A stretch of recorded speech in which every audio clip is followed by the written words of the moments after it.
de grâce, éternel Dieu de gloire, Père Dieu Tout-Puissant, dans le nom de Jésus, nous bénissons ton Saint-Nom, nous te rendons de multiples actions de grâce. Plaise à toi, Seigneur éternel, de parler à nos cœurs ce soir. Ma prière devant ton trône, Seigneur, que tu parles à un cœur, que tu bâtisses une vie, que ta main puissante agissante Adonai se manifeste dans cette réunion. Plaise à toi, Seigneur éternel, de me oindre et me rendre capable, Seigneur, à communiquer fidèlement ta pensée. Précieux Saint-Esprit, je prie que tu coordonnes et diriges toutes choses en cette soirée. Que ta gloire se manifeste dans ces cultes. Bénis ceux qui sont dans cet auditoire, bénis les internautes. Attends tes buts au nom de Jésus. Amen. Amen, amen. Alléluia. Alléluia. Que le Seigneur nous bénisse abondamment. Nous vous saluons au nom de Jésus. Pouvez-vous m'aider à saluer les merveilleuses personnes qui sont à vos côtés? Alléluia. Dieu soit loué. Alors déjà, dis à ton voisin, nous sommes dans la chaleur de Simbano. Comme vous le voyez déjà, aujourd'hui, ce soir, je suis en pull. Donc, ça sent déjà le préparatif. Est-ce que je peux avoir l'affiche qui est ici devant? Donc, ces pulls sont déjà disponibles. Si vous voulez passer commande, vous pouvez voir l'équipe de la presse. Les affiches sont bel et bien arrivées. Est-ce qu'on peut acclamer le Seigneur? Donc, les affiches sont arrivées aujourd'hui. Il y a un lot qui est arrivé aujourd'hui et l'autre lot arrivera demain. Donc, nous avons imprimé 2000 affiches comme ça. Et je crois 1000 ou 2000 tracts. Je crois déjà que cette semaine, nous allons vraiment nous mobiliser pour placer ces affiches. Ce qui fait qu'après ces cultes, tous les jeunes frères, vous êtes jeunes frères, après ces cultes, ne partez pas rapidement. Nous devons réfléchir parce que nous devons poser ces affiches. Et je crois le vendredi ou le dimanche, on remettra également ces affiches à tous ceux qui ont des véhicules afin de nous aider à faire vraiment une très bonne et grande sensibilisation pour la réussite et la bonne tenue des Simbano. Est-ce qu'on peut acclamer Jésus? Dieu soit loué. Donc déjà, tout est vraiment en place. Il y a beaucoup de choses que nous sommes en train de faire. Et ceux qui vont acheter de polo, nous allons faire des séances photos. On fera des séances photos avec ceux qui vont acheter de polo, ceux qui vont acheter des pulls. Et je crois déjà, si on ne va pas le faire le vendredi, je crois que le dimanche, après culte, on va récupérer quelques personnes. Ce qui fait que achetons nos pulls, achetons nos polos. N'est-ce pas, c'est beau? Alléluia. Donc vraiment cette année, Dieu va nous faire beaucoup de bien. Nous saluons les internautes, que le Seigneur bénisse abondamment tous les bien-aimés frères et sœurs. De partout vous êtes en train de nous suivre, que la grâce de notre Seigneur Jésus-Christ vous soit multipliée. Alors sur ce, je vais vraiment demander à l'Église s'il y a vraiment le moment où j'ai le plus besoin de votre implication. C'est maintenant. Donc tout ce que nous mettons comme visuel sur les réseaux sociaux, nous avons vraiment besoin de votre implication. Qui a vu le spot? Donc ne gardez pas ce spot, n'appréciez pas seulement. Allez sur notre page, piquez le lien, partagez-le, coupez, mettez sur Facebook, mettez sur vos statuts WhatsApp, mettez sur Instagram, mettez sur TikTok. Nous avons vraiment besoin de mobiliser plusieurs personnes pour la bonne tenue et la bonne réussite de cette activité. Donc dis à ton voisin que le pasteur a besoin de vous maintenant. Si celui qui est à ta droite n'a pas bien dit, tourne-toi celui qui est à ta gauche. Si Olo aussi n'a pas bien réagi, tu tournes vers celui qui est derrière. Alors aide-moi maintenant à te dire à toi-même, le pasteur a besoin de moi maintenant. Alors on se connecte déjà, on partage le direct de ce soir.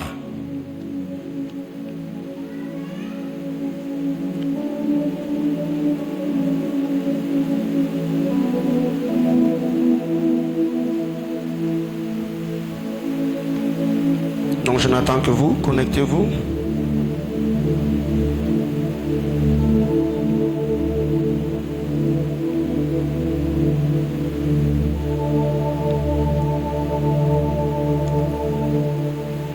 Dis à ton voisin, on n'est pas encore au ciel. Donc aussi longtemps qu'on est sur terre, on va tout utiliser afin de répandre l'évangile de Jésus-Christ. Donc c'est pas païen.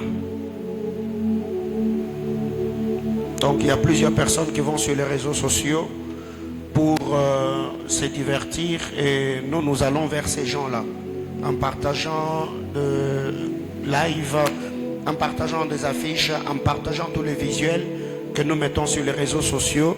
Et je crois que le Seigneur va passer par tout ce que nous faisons pour bénir, édifier plusieurs vies. Alors ce soir, par la grâce du Seigneur, nous allons revenir sur le texte que nous avons lu le dimanche. C'est le texte d'Apocalypse chapitre 1er à son 9e verset.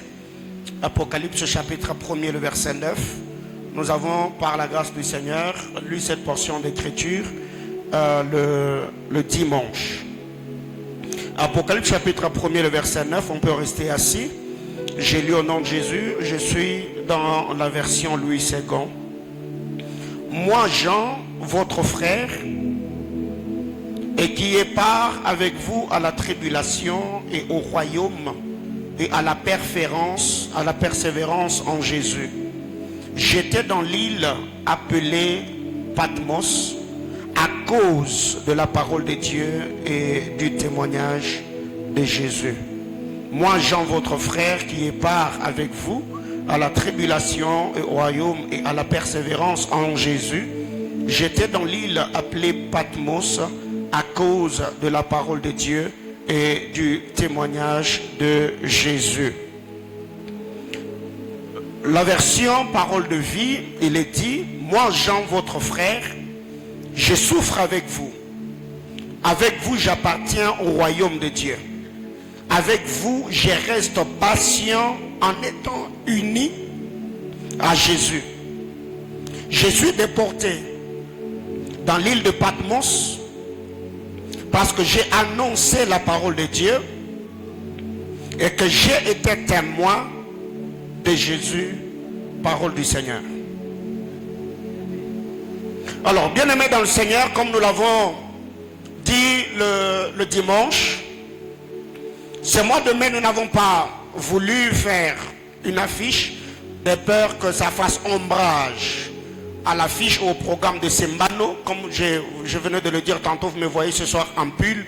C'est juste une façon de communiquer avec vous pour vous sensibiliser. Et tous ces pulls déjà sont disponibles. Vous pouvez acheter, il y a plusieurs couleurs et les bien-aimés de la presse vont vous aider. Alors, qu'est-ce qui arrive? En ce mois de mai, la parole du Seigneur que nous allons partager, c'est autour de notre thématique que nous avons bel et bien présenté le dimanche, de l'exil à l'asile. De l'exil à l'asile. À titre récapitulatif, je ne vais pas répéter tout ce que je dis le dimanche, mais je vais revenir au moins sur la définition de notre thématique ou de mots-clés, exil et asile. Le dictionnaire nous dit que l'exil, c'est l'état de celui que l'autorité force à vivre hors sa patrie. Ou c'est lui qui a pris la résolution de vivre hors sa patrie, de son propre gré bien sûr. Ça veut dire c'est lui qui quitte sa patrie, qui quitte sa nation, forcé par l'État, par l'autorité, ou lui-même prend la résolution. Cette personne-là est exilée. Et une autre définition, il est dit, l'exil c'est tout séjour dans un lieu qui n'est pas celui où l'on voudrait être, où l'on voudrait vivre. Ici, nous voyons une force contraignante. Ça veut dire quelqu'un qui se retrouve dans un environnement, dans un milieu où il ne veut pas ou ne voudrait pas vivre, mais il est contraint. Une force contraignante qui l'impose à vivre dans ces milieux-là, indépendamment de sa volonté. Et ici, si nous devons parler de la destinée proprement dite, il y a plusieurs personnes qui se retrouvent dans certaines situations, on en parlera dans la suite des temps, qui se retrouvent vivant certaines choses parce qu'il y a une force contraire, une force qui les contraint à vivre les choses qui ne cadrent pas avec leur savoir-faire, leur habileté, leur capacité, leur prouesse. Et beaucoup d'entre nous aujourd'hui vivent ce que nous appelons le paradoxe. Ils ont planifié chose X, mais toute le fois où ils attendent les résultats, ils se retrouvent toujours en train de vivre chose Y, indépendamment de leur volonté. Et plusieurs se posent des questions. Qu'avons-nous fait ou que devons-nous faire afin d'avoir une vie au palier? Et je crois que par la grâce du Seigneur, tout le thème, le message, la révélation que nous recevons par tous les éminents hommes de Dieu qui défilent du haut de cet hôtel, c'est pour notre édification et pour nous permettre en fait à vivre une vie au palier supérieur ou au standard élevé. C'est tous ces jours dans un milieu qui n'est pas celui où l'on voudrait être. Et le mot asile, c'est le refuge où l'on se met à l'abri de poursuite de la justice, d'une percussion ou encore d'un danger. Donc l'exilé ici, il est exilé par une force contraignante. Mais cette personne, en étant exilée, c'est dans son exil qu'il a trouvé l'asile. Ça veut dire un lieu où il s'est abrité vis-à-vis de tous les dangers qui le guettaient. Alors nous avons dit un bon nombre de choses. Et d'ailleurs, si nous devons revenir sur le texte d'Apocalypse, la Bible déclare: moi Jean, votre frère, je souffre avec vous. Avec vous, j'appartiens au royaume de Dieu. Avec vous, je reste à patient en étant uni à Jésus. Je suis déporté dans l'île de Patmos seulement parce que j'ai annoncé la parole de Dieu. Et annonçant cette parole, j'ai dit que je suis apôtre. Annonçant cette parole, j'ai attesté que le Seigneur est le Fils de Dieu. J'ai annoncé que j'étais témoin de la vie de Christ, de tout ce qu'il a fait depuis qu'il a commencé le ministère, de malades qu'il a guéris, des morts qu'il a ressuscités, des aveugles qui ont retrouvé la vue ou qui ont recouvert la vue, des malades guéris, des paralytiques qui ont marché. Et par-dessus tout, cet homme s'est offert, il s'est donné lui-même pour le salut de l'humanité. Il a été crucifié, enterré le troisième jour. Le Christ, par la puissance de Dieu, a été ressuscité. Et c'est en annonçant cette parole que moi, je me retrouve exilé comme prisonnier dans l'île de Patmos. Quelle épreuve! Bien-aimés dans le Seigneur, toutes les épreuves qui nous atteignent, ce n'est pas seulement pour nous détruire. Parce que sur cette terre des hommes, tous les problèmes n'auront toujours pas de solution. Toutes les questions ne trouveront toujours pas de réponse. Il y a certaines choses que Dieu permet, que ça nous arrive, que ça nous atteigne, juste pour bâtir notre foi, juste pour nous pousser à nous soumettre à sa volonté parfaite et souveraine. Et quand vous lisez la parole du Seigneur, Dieu a éprouvé Abraham. C'est l'épreuve d'Abraham qui l'a fait approuver. C'est l'épreuve d'Abraham qui l'a fait accepter. La question que je me pose, le Seigneur est apparu à cet homme. Et cette histoire commence dans Genèse chapitre 11. Genèse 12, le Seigneur vient et dit à Abraham: sors de ton pays, sors de ta patrie, sors de la maison de ton père. Vends le pays que je te dirai. Abraham n'a pas hésité. Il a marché avec le Seigneur. Genèse chapitre 12 jusqu'à Genèse chapitre 21. 8 chapitres durant des parcours d'intimité. Arrivé dans Genèse chapitre 22, Dieu dit à Abraham: monte à Morie, j'apprends ton fils bien-aimé. Et là tu vas me l'offrir en holocauste. Tu vas l'offrir en sacrifice. Quand Abraham prend Isaac, arrive à mourir, vous connaissez l'histoire. Dieu n'a pas permis qu'Abraham tue son fils. Dieu a donné à Abraham le bélier. Et c'est là que le Seigneur dit à Abraham, je vois maintenant que tu m'aimes. La question que je me suis posée, est-ce que le Seigneur n'avait pas vu qu'Abraham l'aimait quand il a dit à Abraham de quitter la Mésopotamie? Est-ce que cela n'était pas un signe d'amour? Quand le Seigneur est apparu à Abraham et qu'Abraham s'est tenu devant l'ange de l'Éternel, intercédant pour l'autre, cela n'était pas-il de l'amour? Mais c'est quand Abraham obéit à la demande ou la recommandation de Genèse 22 que le Seigneur dit à Abraham, je vois maintenant. Et dans nos versions il dit, je sais certainement que tu m'aimes. C'est que peu importe ce qu'Abraham avait fait, de Genèse 12 à Genèse 21, si Abraham avait échoué à l'épreuve de Genèse 22, c'est que ce témoignage n'allait pas sortir de la bouche de l'Éternel. Il y a plusieurs personnes ici qui vont seulement dire, moi qu'est-ce que je n'ai pas fait? J'ai prié, je jeûnais, j'ai payé de dîmes, je suis allé à la montagne, j'ai bâti des hôtels, j'ai vu des orphelins, je fais ceci, je fais cela. Seigneur, pourquoi tu permets que ça arrive? Ce n'est pas parce que nous avons fait telle et telle autre chose que ces choses nous épargnent du danger. Le Seigneur permet que certaines choses nous arrivent dans sa volonté parfaite et souveraine.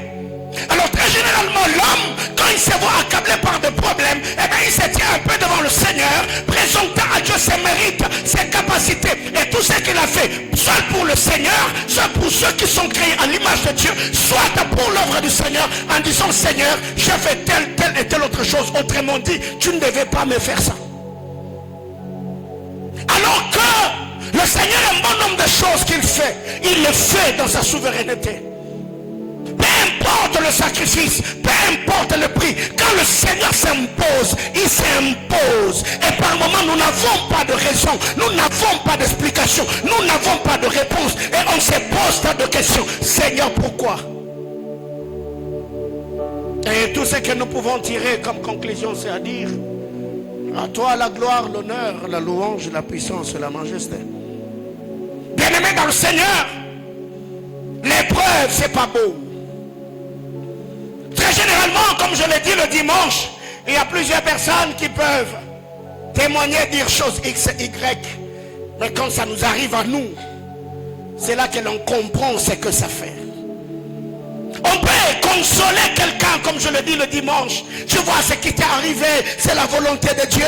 Écoute, tu n'as pas à t'en faire. Non, non, mais les jours que ça va t'arriver à toi, tu verras que toutes les consolations du monde, ça n'aura vraiment pas de poids dans ton cœur pour t'aider à évacuer l'amertume et cette douleur. Je me souviens encore de cette histoire vraie qu'on m'a racontée à Kinshasa, je crois. C'était en 2002 ou 2003. Un membre d'une église avait perdu son enfant. Et le jour des obsèques, le pasteur est parti avec toutes les exhortations possibles.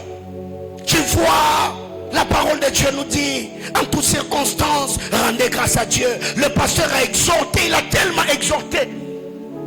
Et ces couples-là, ils ne pouvaient pas faire autrement. On a enterré leur enfant et que c'est parti. Et après un moment, le pasteur a perdu son enfant par accident. L'enfant était cogné.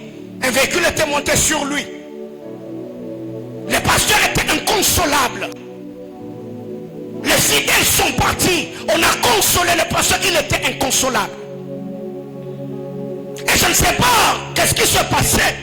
Le couple que le pasteur avait consolé, quand ils avaient perdu leur enfant, se sont approchés.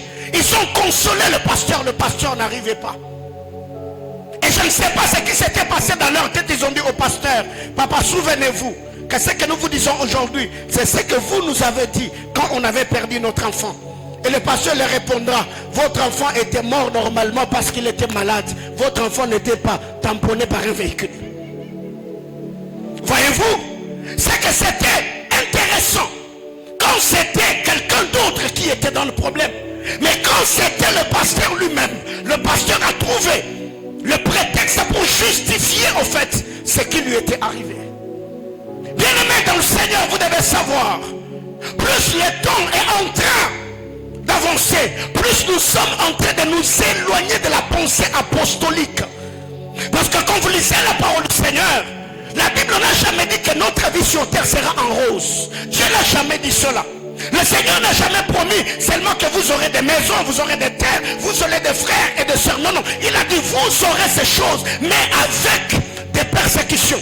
Et quand la Bible parle de la persécution, on ne sait pas qu'est-ce que le Seigneur permettra que ça t'arrive. Qu'est-ce qui t'arrivera pour justifier la persécution dont a parlé le Seigneur. Ce qui fait que plus le temps est passé, plus les hommes de Dieu, le Père de l'Église, nous ont présenté un autre Jésus. Avec tout ce qu'il y a comme avantage, accomplissement des merveilleuses et glorieuses promesses de Dieu. Ce qui fait que ceux qui donnent leur vie au Seigneur s'attendent à autre chose. Avoir des bons mariages, avoir des bons voyages, avoir une santé saine, rouler carrosse, avoir des enfants. Mais nous ne sommes pas préparés. Que le même Dieu qui a fait que nous puissions avoir ces choses, peut aussi s'est décidé de nous le ravir. Et c'est là que ça fait mal. C'est là que l'homme ne trouve pas de raison à donner. Vous savez, l'année passée, quand j'ai perdu ma mère, je suis allé à Kinshasa, on a fini les obsèques.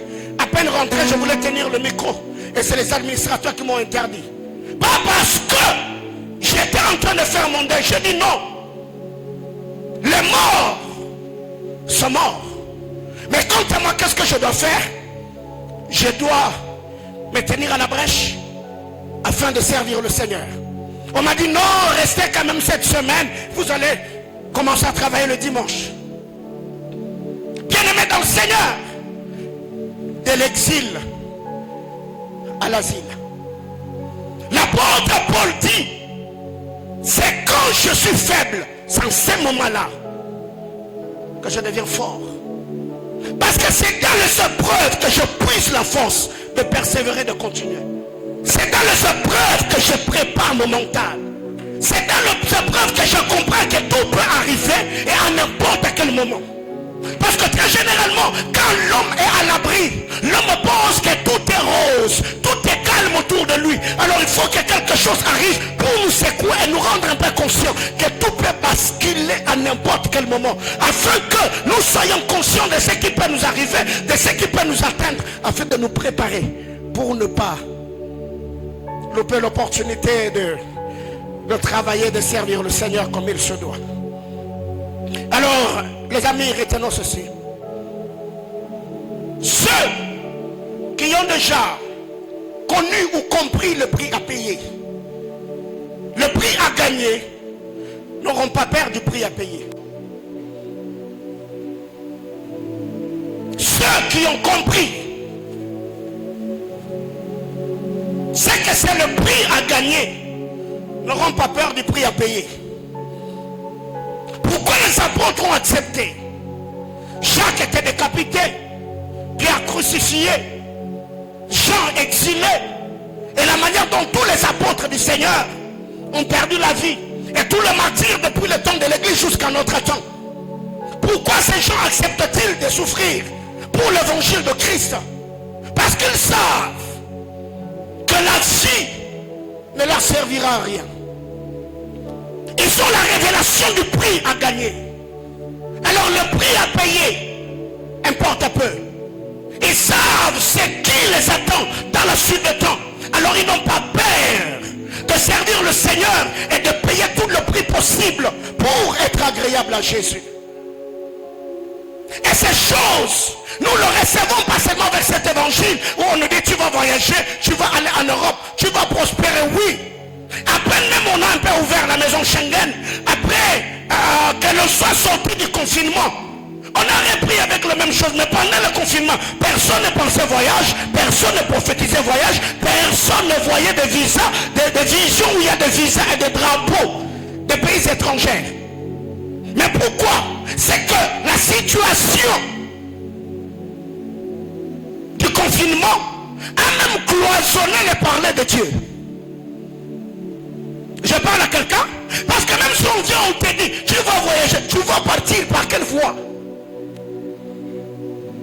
Parce qu'il n'y a pas de vol, tous on est confinés, vous allez où? Et ces moments-là, on ne priait plus pour le voyage, on ne priait plus pour le mariage, on priait pour survivre d'abord. Pendant le confinement, plusieurs personnes n'avaient que faire de voyager. Tout ça comme Seigneur, que je ne sois pas atteint. Il suffit seulement que tu aies un nez bouché. Frère, nous tous là, on a fait l'inhalation, n'est-ce pas? C'est une inhalation. Hein? Même moi, le pasteur, j'ai fait. Hey. Frère, j'ai fait. J'ai mis bouche et nez dedans. J'ai pris couverture là. Pourquoi? Survie, frère.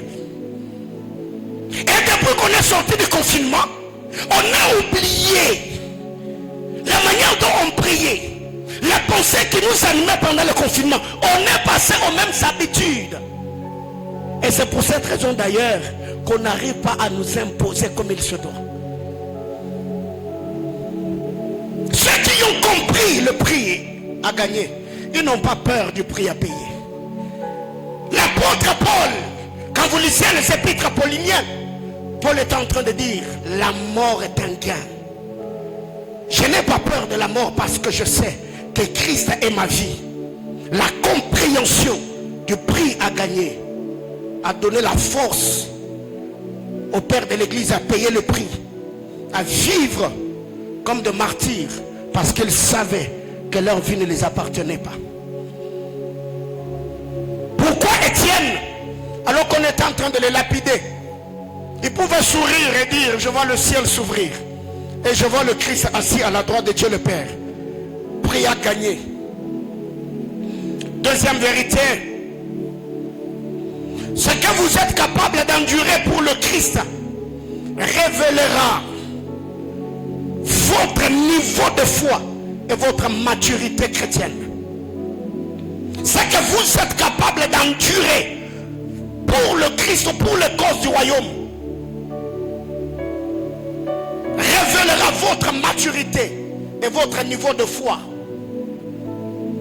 Qu'est-ce que tu es capable d'endurer pour le Christ? Je dis bien pour le Christ et pour son évangile, pour son royaume.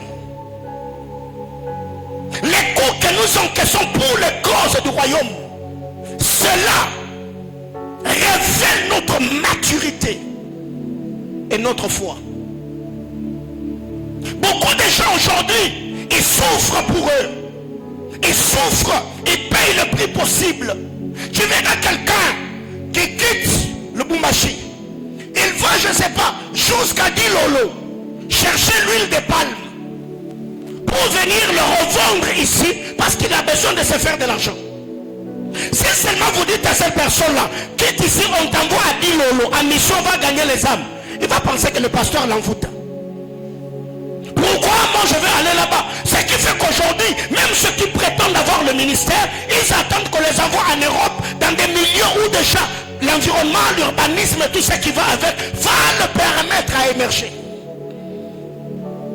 Est-ce que nous avons encore vraiment de vrais missionnaires aujourd'hui qui peuvent travailler comme des bagarrés et viennent vous dire, pasteur, moi je vais à Sakanya, moi je vais à Mokambo, là où il n'y a rien, je vais là-bas, je paye le prix pour gagner les âmes.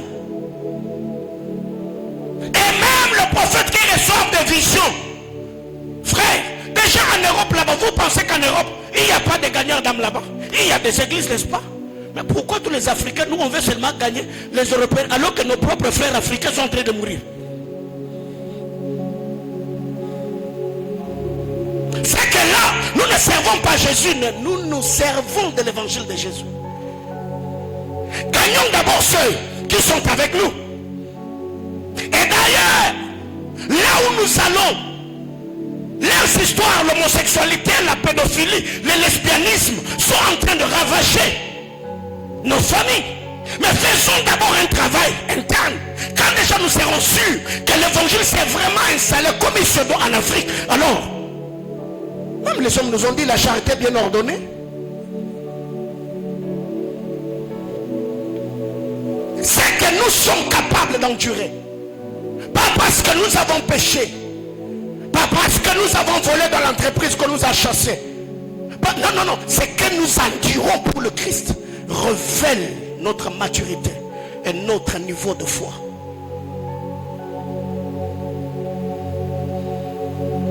Trois,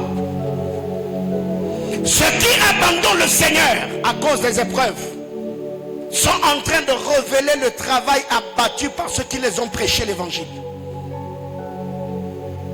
Ceux qui abandonnent le Seigneur, ceux qui s'éloignent de la foi à cause des épreuves, à cause des difficultés, en fait, ils sont en train de mettre à nu le travail qu'ont fait ceux qui les ont prêché la parole. Parce que quand vous lisez 1 Corinthiens chapitre 3, le verset 12, l'apôtre Paul est en train de nous présenter de l'or, de l'argent, le pierre précieuse, le foin, la chaume et le bois. Bâtir n'est pas un problème. Mais quel est le matériau que tu as utilisé pour bâtir? Les uns utilisent de l'or, les uns utilisent de l'argent, l'autre utilise le foin, l'autre utilise la chaume, d'autres utilisent le bois. Et l'apôtre Paul dit, l'œuvre de chacun sera reconnue dans le feu. C'est quand l'épreuve va arriver que l'on saura le travail que tu as fait. Si tu vois quelqu'un abandonner la foi à cause des épreuves, avant de l'attaquer, attaque d'abord le prédicateur qui lui a prêché Jésus avant. Parce que la manière dont nous nous comportons dans les épreuves, c'est aussi un élément révélateur de l'évangile que nous a prêché. Pourquoi jusqu'aujourd'hui, plus de 25 ans dans la marche chrétienne, nous tenons malgré le coup, malgré le larme que nous versons? Parce que ceux qui nous ont prêché l'évangile en ces temps-là, ils nous ont prêché Jésus et Jésus seul. Et je me dis, peu importe l'ignominie, la lettre flagellée, la moquerie et tout ce qui va avec, moi c'est Jésus ou rien. Bien-aimés frères, nous n'avons pas donné nos vies à Jésus pour avoir. Nous avons donné nos vies à Jésus pour devenir d'abord. À ceux qui l'ont reçu, il leur a donné pas le pouvoir d'avoir, mais le pouvoir de devenir enfant de Dieu. Si déjà le Christ, fils de Dieu, par essence, a souffert, à combien plus forte raison, nous les fils de Dieu par adoption? Christ, comme lui, nous vivrons maltraités. Et toutes ces choses ont été prédites par le Seigneur lui-même et par ses apôtres. Ceux qui abandonnent le Seigneur à cause des épreuves révèlent seulement le travail abattu par ceux qui les ont prêché la parole de Christ. Ceux qui abandonnent le Seigneur, pour ceux qui vivent dans le présent, ils ont oublié où ils vont. Si tu vois quelqu'un abandonner Jésus à cause de ce qu'il vit dans le présent, c'est que cette personne-là a oublié où il va. Nous sommes des esprits qui ont quitté l'éternité, qui ont été introduits dans le temps, et nous retournons dans l'éternité, n'est-ce pas? Alors si déjà quelqu'un abandonne la foi à cause de réalités accablantes que la personne est en train de vivre, ou encore pour des difficultés auxquelles il est confronté, c'est que cette personne-là est devenu terrien. Il a maintenant la mentalité du monde. Il a oublié où il va. Or, si je sais que moi là, je vais quelque part, mon énergie et tout ce que je fais sera concentré en fonction de la direction que je prise. Alors pourquoi nous nous relâchons? Pourquoi nous abandonnons le Seigneur? Et voyez même cette immigration religieuse où les gens vont d'église en église, d'église en église, et il y a une instabilité quelque part. Nous n'avons pas bien, nous n'avons pas été enseignés. Et si je ne suis pas en train de dire, ça peut être vrai, que tu es dans une église où il y a une mauvaise vie, on ne prêche pas la pure parole de Dieu. Là, ça peut se comprendre. Mais quand quelqu'un est dans une église où l'on craigne le Seigneur, où on le prêche la pure parole de Dieu, et que nous voyons la personne quitter parce qu'il doit recevoir, je ne sais pas, de prophétie ou autre chose, c'est qu'il y a un problème dans la vie et dans l'âme de la personne. Si tu vois quelqu'un abandonner la foi, c'est retirer de sa marche chrétienne à cause de ce qu'il vit, c'est qu'il a oublié seulement où il allait. Et moi je sais, je n'ai pas donné ma vie à Christ pour rester sur terre. Non, non. Peu importe ce que je peux faire, peu importe les batailles, le challenge et la réalité auxquelles je suis confronté, je sais que tôt ou tard, moi je finirai dans le sang d'Abraham, devant le trône de celui pour qui j'ai sacrifié ma jeunesse. Le Jésus-Christ pour qui moi j'ai souffert du cœur dans mon jeune âge. Je me battrai autant que je peux avec l'aide du Seigneur pour que je rencontre cet homme-là et que je reçoive ce que je mérite comme récompense. Ce qui fait que Israël, en sortant de l'Égypte, il savait un seul objectif, c'est entrer à Canaan. Même si au désert, nous mangeons la manne et la caille, ce n'est pas la manne et la caille qui va désorienter le regard. Mais non.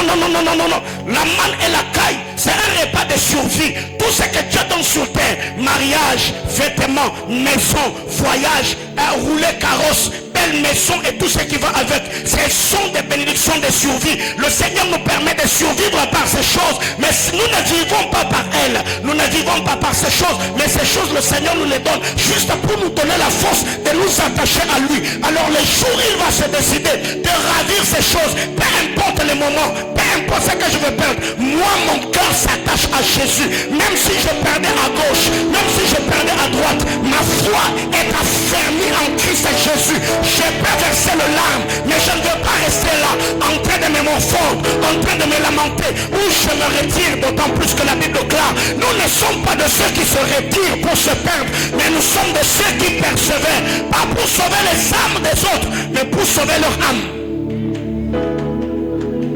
Bien-aimés frères, as-tu déjà goûté aux difficultés?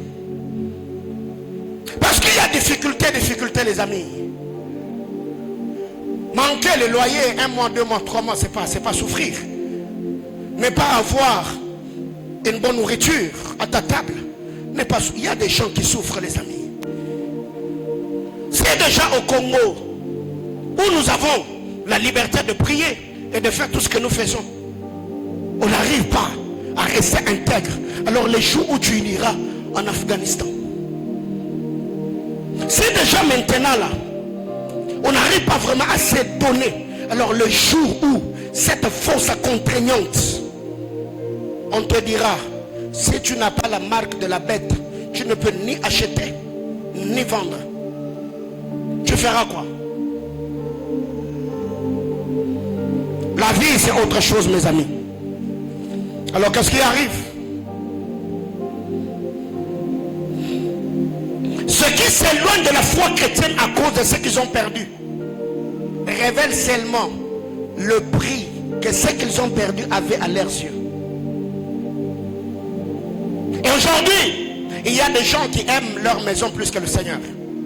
Il y a des gens qui aiment leur belle voiture plus que Jésus. Il y a des gens qui aiment leur compte en banque plus que Jésus. Le jour où il va perdre cet argent-là, sa foi va s'effondrer. Le jour où cette maison-là prendra feu, le jour où ce travail-là qui le nourrissait, le contrat sera rompu ou résilié, la personne directement, il va arrêter d'adorer le Seigneur. Il va arrêter de prier. Bien-aimés frères, c'est jusqu'ici, tu ne t'es jamais préparé pour vivre un compte à rebours, où après avoir travaillé, tu as déjà atteint un certain niveau. Le Seigneur vient, il prend tout. Tu ne seras jamais prêt à tout perdre pour le Seigneur. Je parle à quelqu'un. J'ai déjà fait face à plusieurs épreuves où tu économises, Dieu vient, il te dit donne-moi tout. Ça veut dire tes économies de 3, de 4, de 5 ans, en un jour, Dieu te dit donne-moi tout. J'ai déjà travaillé dans cette ville, dirigeant l'église pendant 6 ans. Dieu te dit tu quittes, tu vas commencer à zéro. Et en quittant, je n'ai pas seulement laissé derrière moi le confort que j'avais déjà, j'ai également vidé tout ce que j'avais comme économie pour l'œuvre de Dieu. Donc aujourd'hui, je suis déjà prêt à tout. Même si Jésus venait, il me dit, je laisse cette église, je veux, je ne sais pas, dans un autre coin commencer à zéro. Il n'y a plus rien qui m'effraie. Parce que j'ai déjà appris à tout perdre et commencer à zéro pour la gloire du Seigneur. Alors il y a des gens comme ça, quand ils perdent quelque chose et que vous sentez que la personne s'est retirée de sa voix chrétienne, c'est que la chose avait plus de valeur à ses yeux que Jésus lui-même. Aujourd'hui, ce mariage-là que Dieu t'a donné, si demain Dieu se permettait, ou il se permet de te le ravir, Dieu lui-même s'impose, il crée le divorce. Est-ce que tu vas continuer à aimer le Seigneur? Je t'ai déjà posé la question. Tu aimes bien ton mari, tu aimes bien tes enfants. Demain après-demain, une réalité arrive. Tu perds tout comme Job. Est-ce que tu vas tenir? Vous savez le problème c'est quoi? Pourquoi on est blessé et on arrive même à abandonner la foi? Parce qu'on n'a jamais imaginé l'inimaginable. On ne s'est jamais posé des questions. Et si cela arrivait?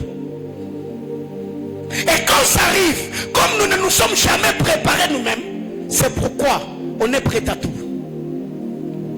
Essaye un peu de te poser la question. Ou quand tu rentres chez vous à la maison, tu regardes ton père et tout ce que vous avez, tu te dis, ok, et si un jour papa décédait? Et si un jour maman mourait? Ce n'est pas que c'est l'esprit des morts qui t'anime, non.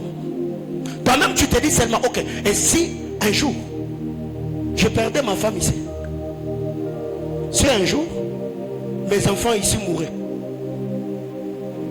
comment je vivrais?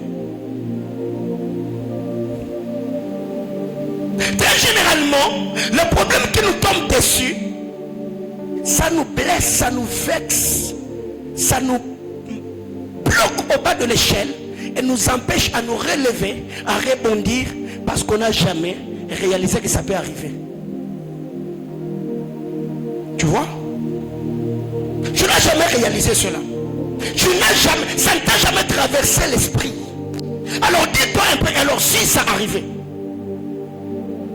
tu verras que le fait de te dire, ok, et si ça arrivait, en fait, ça va te permettre déjà à te préparer que sur la terre des hommes, tout peut arriver. Et moi que vous voyez, je vous l'ai dit, Dieu m'entend parler. Je peux perdre un être cher le matin. Le soir, je peux tenir le micro et je prêche. Parce que déjà dans mon cœur, je me suis tellement préparé que tout peut me tomber dessus. Tout peut arriver. Alors, je prêcherai la parole de Christ. Parce que je sais que sur la terre des hommes, on est des pèlerins. On peut tout avoir aujourd'hui. Et demain, on peut tout perdre.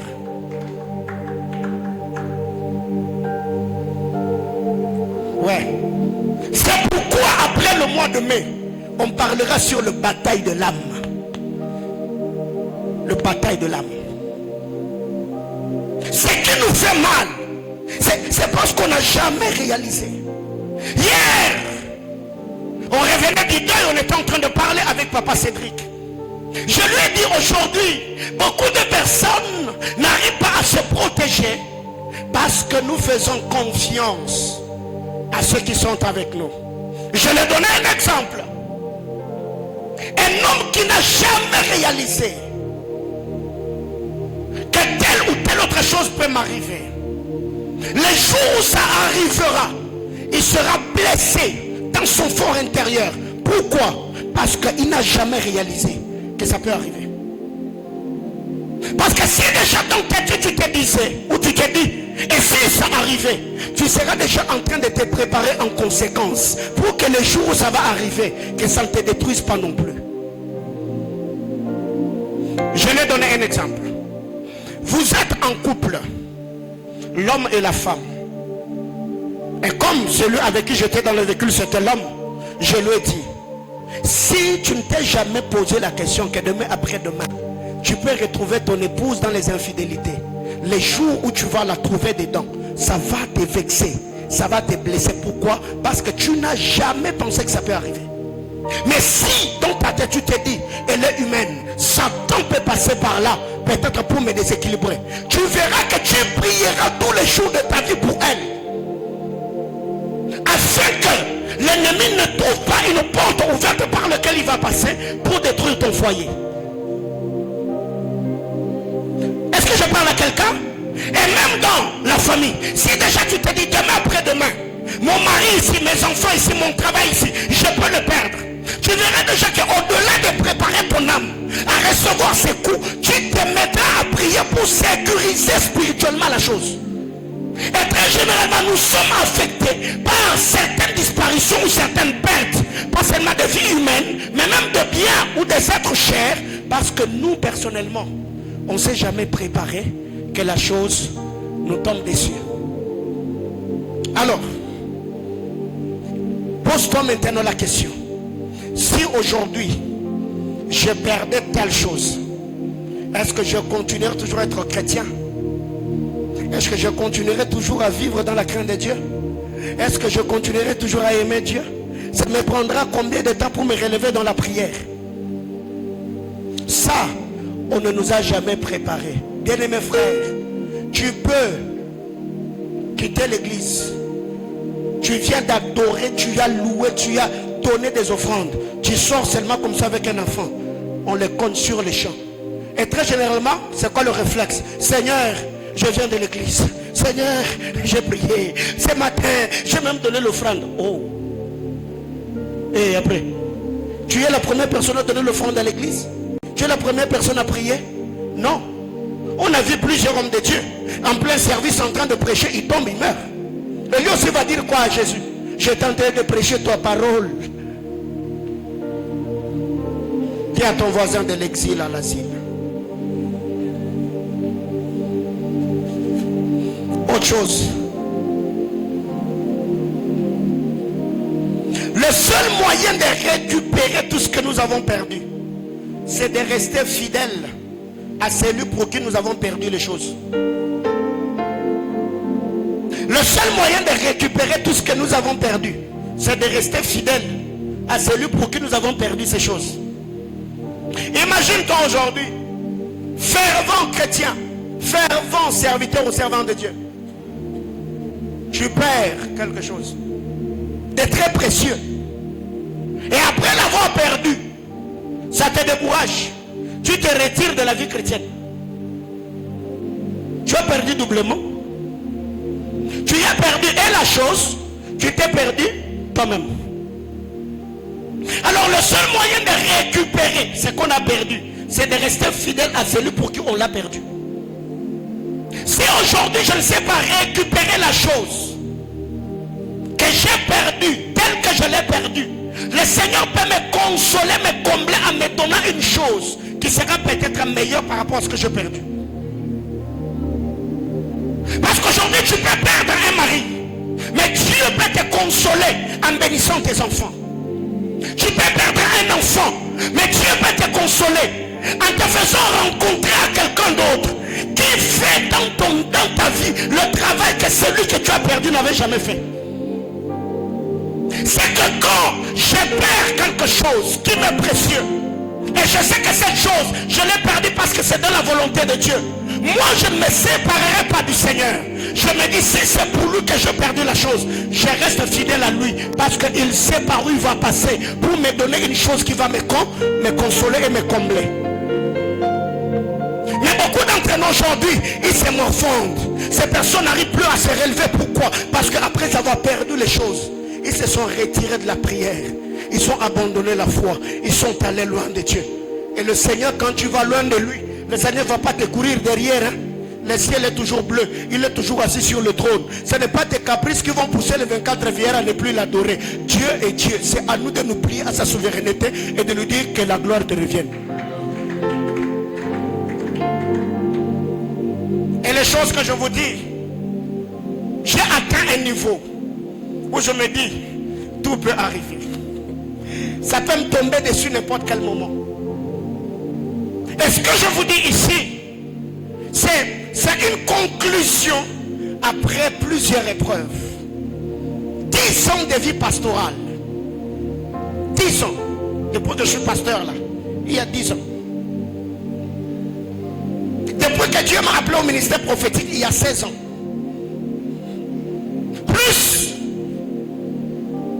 tous les livres et les expériences que nous avons eues au quotidien. Je me dis, l'homme est l'homme.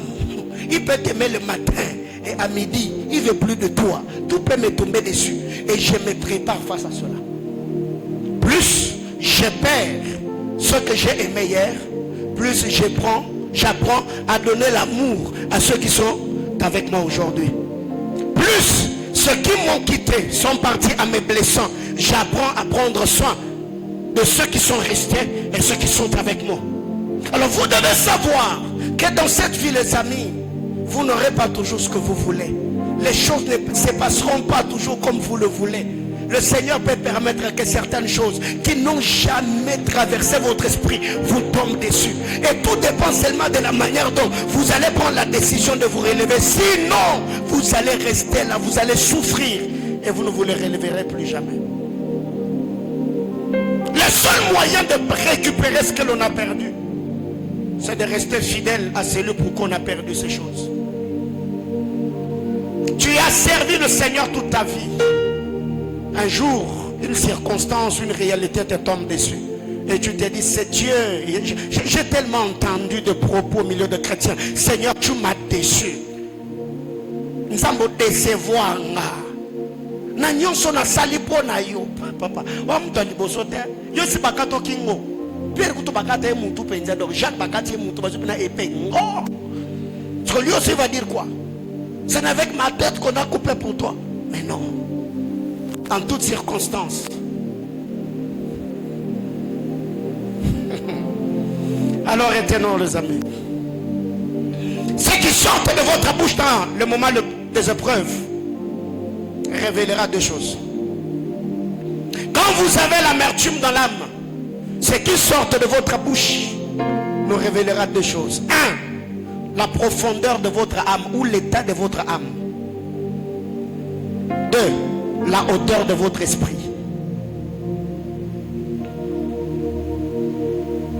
Quand vous êtes blessé, quand vous avez l'amertume dans l'âme, ce qui sortira de votre bouche nous révélera ces deux choses. Le poids qu'a votre âme et le poids de votre esprit. Parce que un homme spirituel, peu importe l'amertume qu'il a dans l'âme, il parlera comme Job. L'Éternel a donné, l'Éternel a ôté. Que son nom soit béni. Cela ne veut pas dire qu'il n'a pas mal.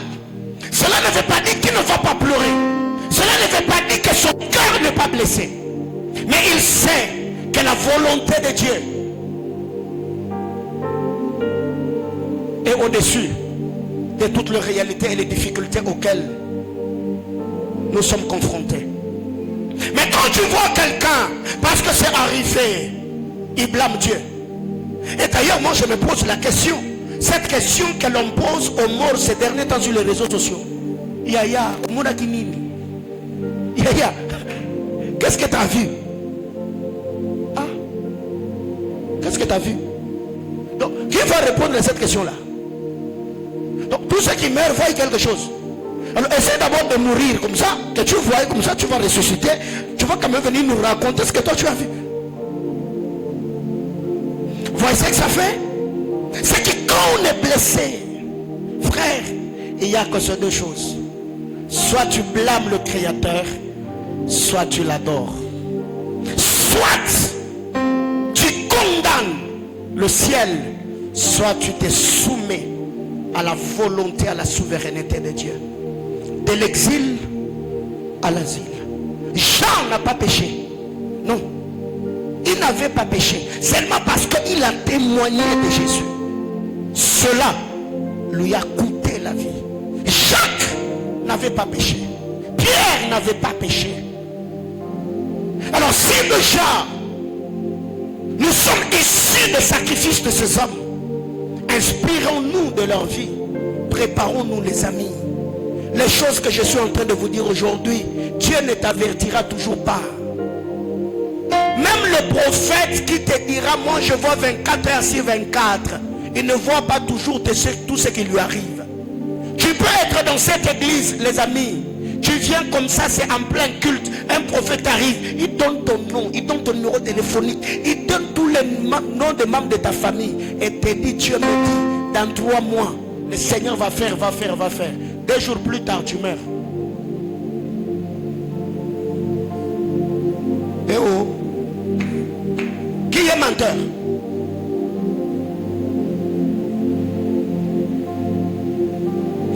mentir.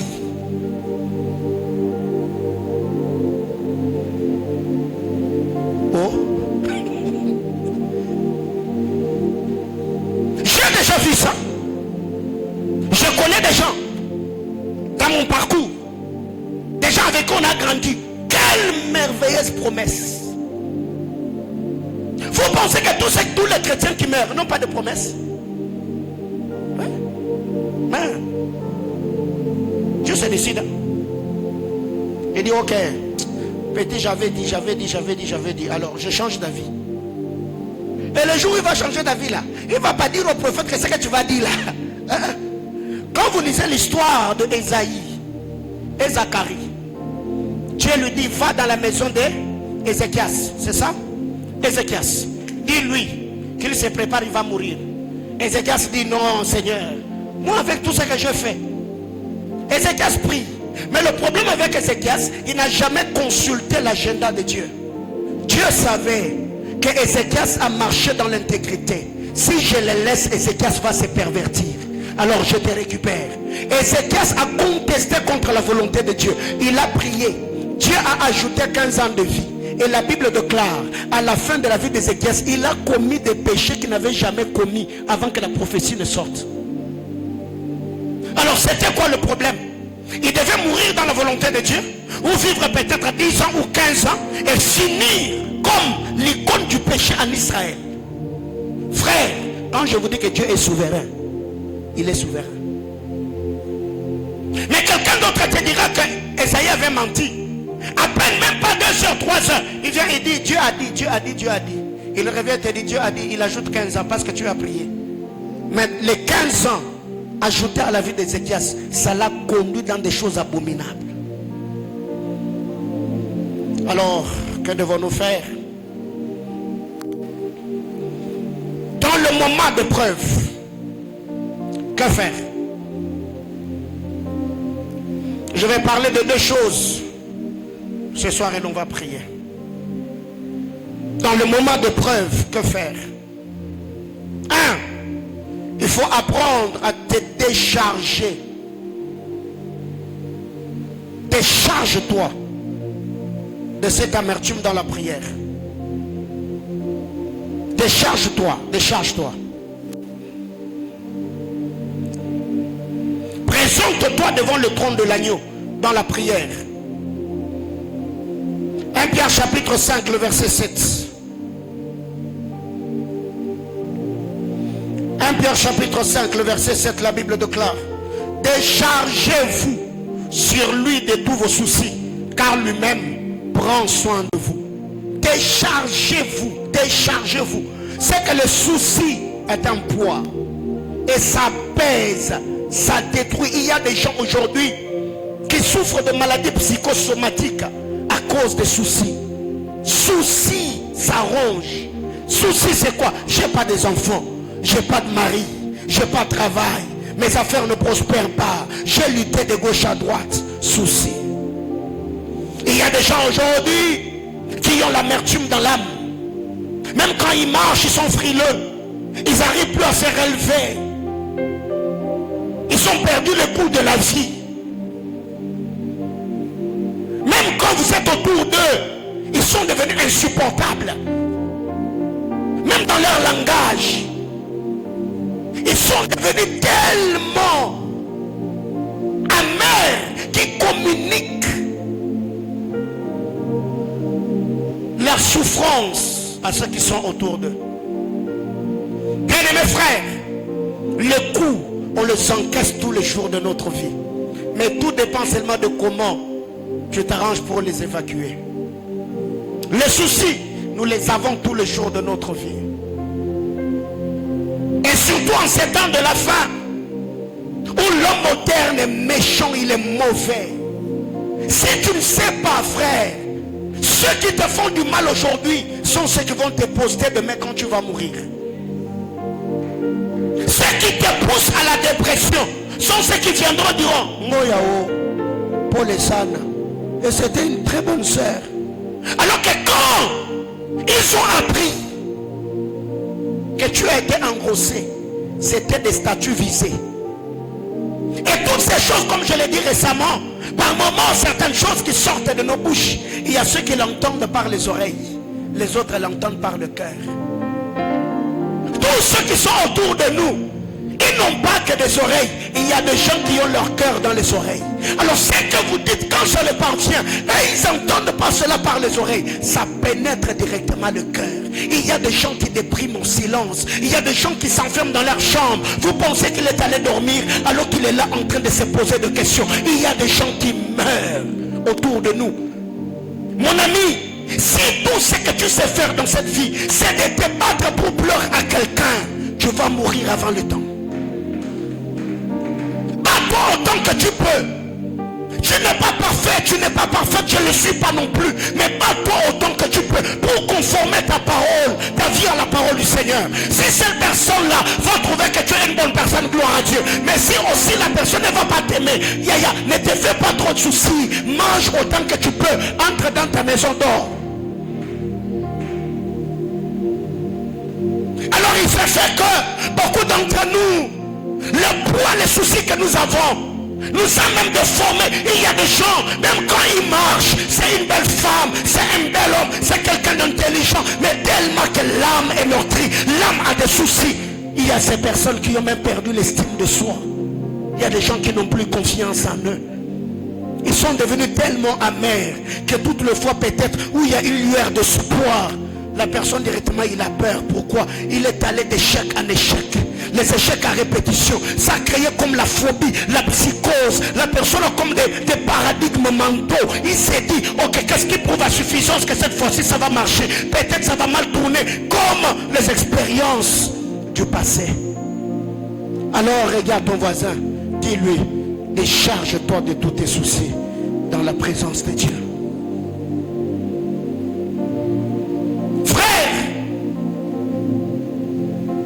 C'est comme cela que je vis. Où est-ce que j'ai trouvé la force de me tenir ici à prêcher ce soir? Où est-ce que je trouve la force?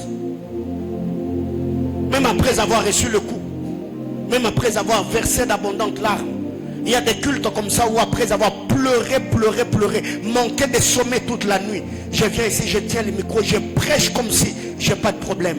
Mais dès que je dépose ce micro, je reprends ce problème. Mais j'ai compris une chose. Je n'encaisse pas tout ce qui m'arrive dans le cœur. La vie est courte, les amis.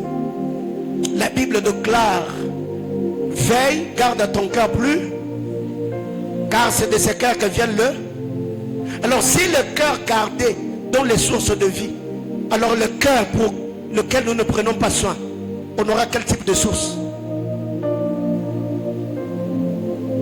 Déchargez-vous. On t'appelle pour te dire, on a appris, tu as dit, tu as fait. Et toi-même quand tu regardes ni les tenants ni l'aboutissement de la chose, tu ne te retrouves en rien. Et maintenant, oh pourquoi les gens ne m'aiment pas? Pourquoi? Papa, toi dans cette vie, tu veux que les gens t'aiment. C'est que tu n'as pas compris. Ils ne t'aimeront pas. Quand tu as le preuve, tu traverses ton moment de preuve, apprends à te défouler. Il y a quelqu'un qui me dit, pasteur, j'ai déjà essayé une fois. Même quand j'entre dans la présence de Dieu là, je trouve que je n'ai rien à dire. Oui, dors. Il y a des cultes comme ça que j'ai tenu.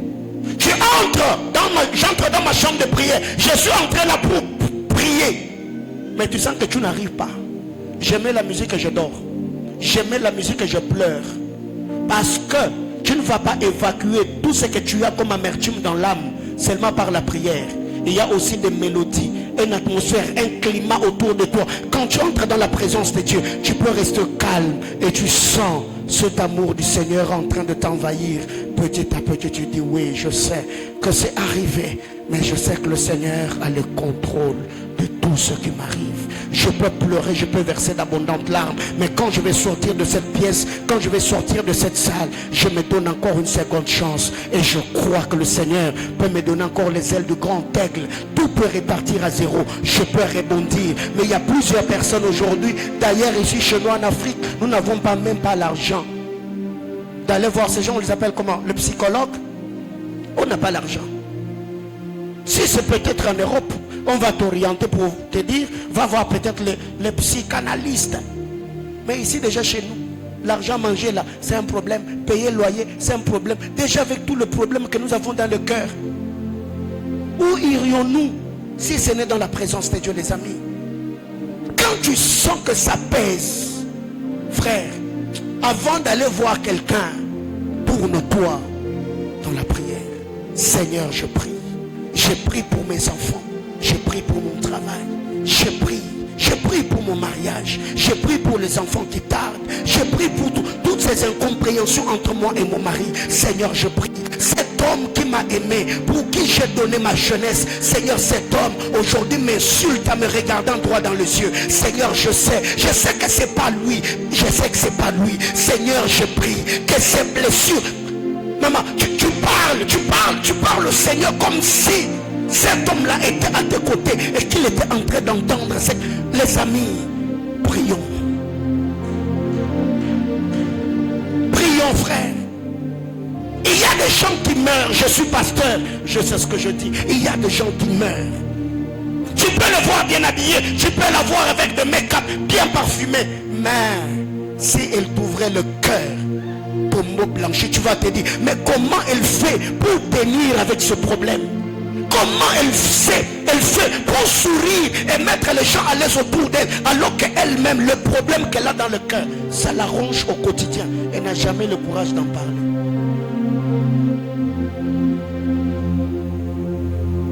Déchargez-vous sur lui de tous vos soucis. Car lui prendra soin de vous. Je devais parler de deux choses, mais je sens dans mon esprit, je vais m'arrêter là. Et l'on va prier sur ce premier point. Déchargez-vous, déchargez-vous. Déchargez-vous. Le coup, on le recevra toujours. Le larme, on le versera toujours. Le bien, on le perdra toujours. Les amis, nous trahirons et nous quitterons toujours. Nous serons toujours accusés faussement dans cette vie. Blâmés. Les erreurs, on le commettra toujours. Oui, les erreurs, on le commettra. Les erreurs, on les commettra. Je ne sais pas à qui je parle. Les erreurs, on va le commettre. Peut-être ce que tu vis aujourd'hui, c'est une erreur que tu as commise dans le passé, mais ça te rattrape. Et toutes les fois où tu penses à cela, tu te dis, si ça dépendait de moi, je pouvais ramener cette scène pour corriger les choses. Oui, c'est déjà arrivé.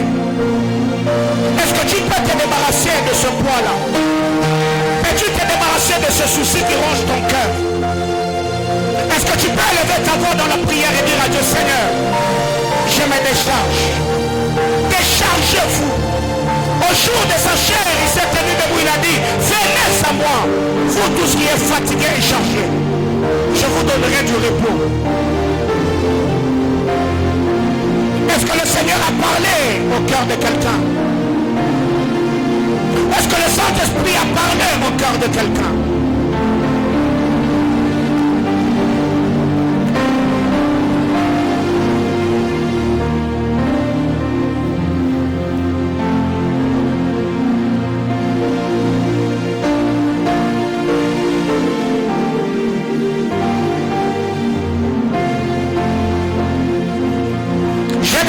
Mon message, c'est entre toi et Dieu.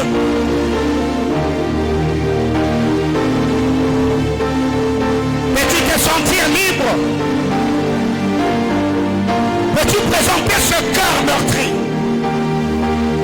Peux-tu prier pour ce souci qui te ronge dans le cœur? Depuis que tu as perdu papa jusqu'aujourd'hui, tu essaies de faire semblant, mais tu t'es jamais remis. Depuis que maman est partie, tu essaies de faire semblant comme si cela ne t'avait jamais affecté, mais tu t'es jamais remis. Quand tu penses aux souvenirs du passé, il y a les larmes chaudes. Est-ce que tu peux aujourd'hui présenter ce cœur au Seigneur?